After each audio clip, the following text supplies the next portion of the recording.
never shared with you. Let me say this is for you, you. It's for you, you. It's for you, you. This is for you, you.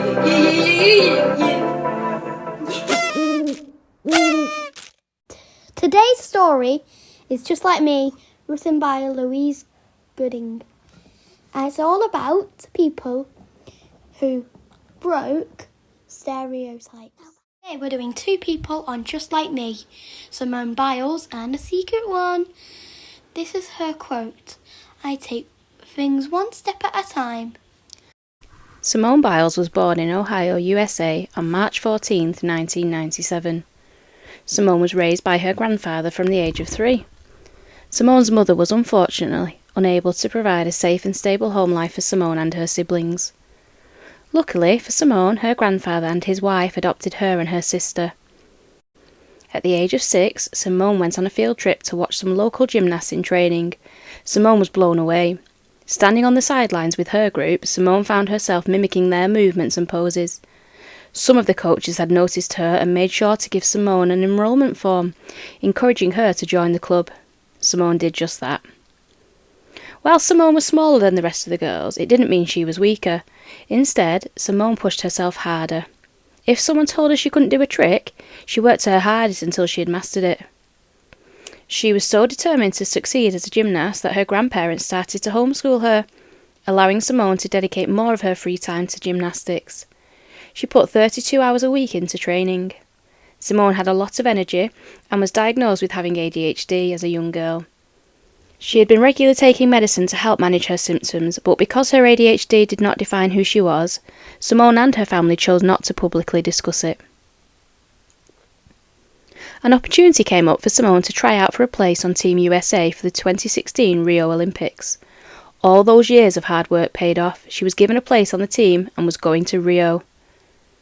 Simone was busy preparing for the games when some unpleasant people appeared online, determined to sabotage her place on the team. They had stolen her private medical records and claimed that as she was on medication, she should be disqualified. The medication was called Ritalin, the medication she had been using to help manage her ADHD. Simone came forward and told the world about her ADHD. She was not ashamed or embarrassed to say she had ADHD, it was part of who she was. She would not be made to feel bad for taking medication she knew helped control her symptoms.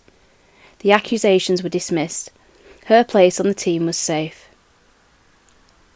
Achievements. Simone has so far won over 30 World Championship and Olympic medals. She has also won many awards around the world for her sporting achievements and was named one of the most influential people in the world by Time magazine in 2017. Having won so many awards and medals in her early gymnastics career, it was of no surprise that Simone won 4 gold medals at the Rio Olympics.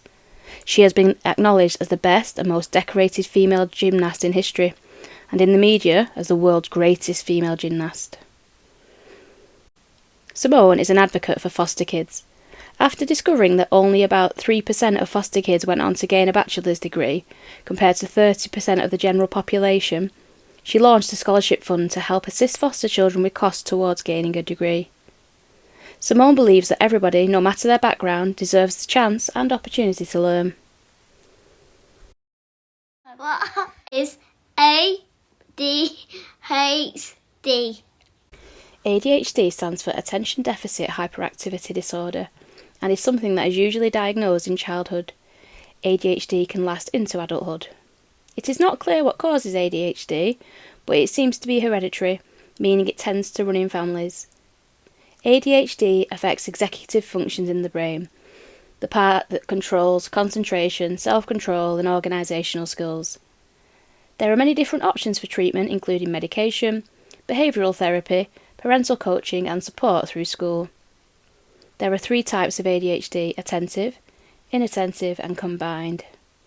ADHD is likely to be diagnosed alongside other disorders such as anxiety, autism spectrum, ODD, bipolar, sleep disorder and learning disabilities. Now I'm going to read about Richard Branson, the secret person we kept hiding. He has dyslexia.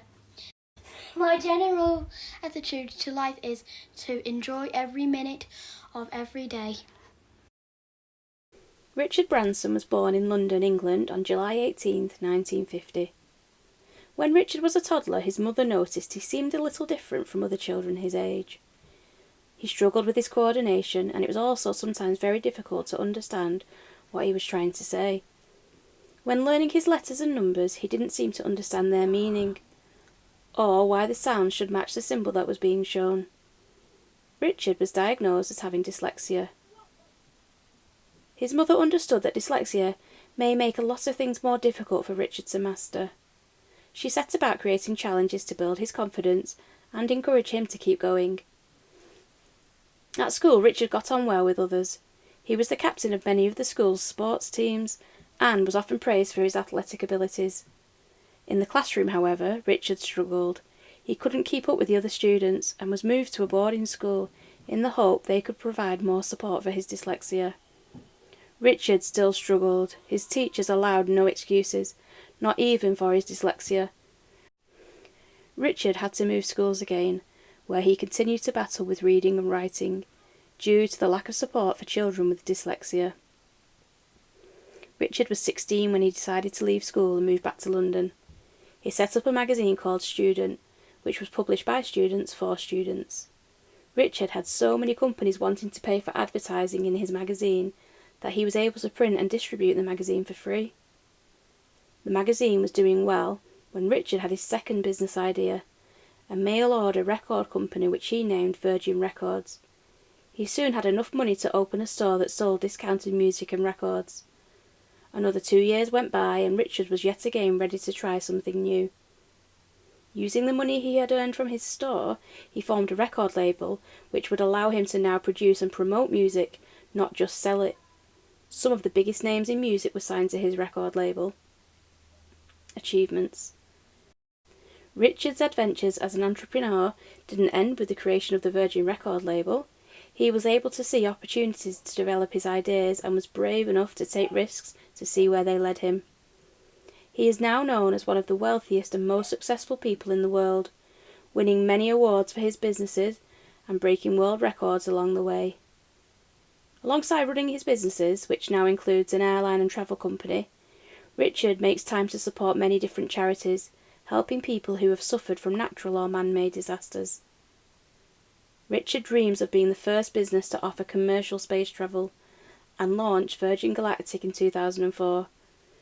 With tickets for a 90-minute flight costing hundreds of thousands of pounds, it looks as though, for now, being able to see Earth from the edge of space won't be accessible or affordable for all. What is dyslexia? Dyslexia is a learning disability that affects the ability of someone to read, write, and sometimes speak. Just because a person has dyslexia, it doesn't mean they aren't clever. Dyslexia is usually hereditary, meaning it can run in the family.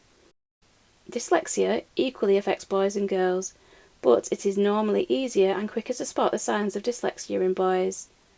There is no cure for dyslexia, but treatments are available in the form of structured programs, therapy, and other tools to help with reading.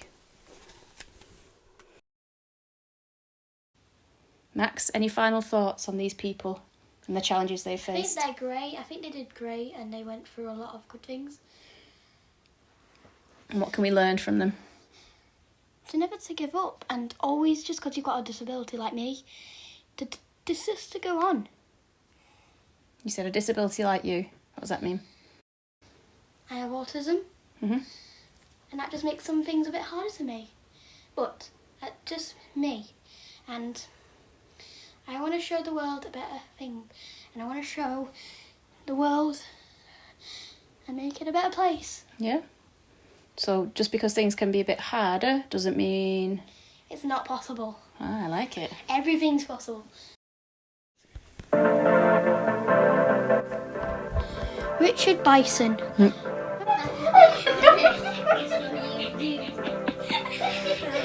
What's his actual name?